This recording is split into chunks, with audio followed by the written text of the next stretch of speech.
And as you can see, ladies and gentlemen, here we have HLBZ, and it is 14% down. And as you can see, at the end of the day, it does seem like it really wants to continue to come lower. I'm gonna go to the 1 hour time frame and show you. Here we're still pretty much coming from somewhere along around those lows on the 1 hour time frame, but I'm gonna go to the daily. So this is pretty much the range on the daily time frame.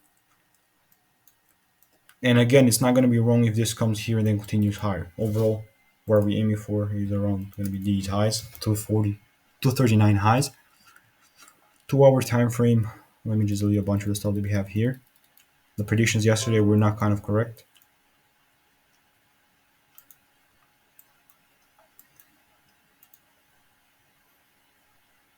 Then we could go to the 30 minute.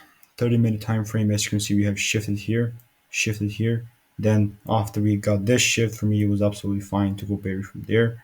Then we came back into this demand, which we didn't hold for one more time. We broke again.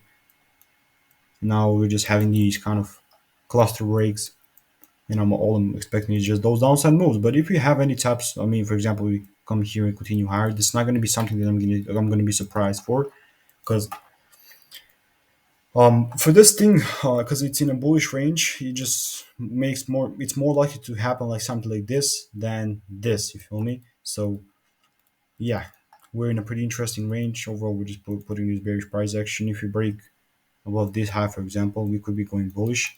Otherwise, bearish to take out the lows. So that's my opinion. Have a wonderful day and goodbye. See you.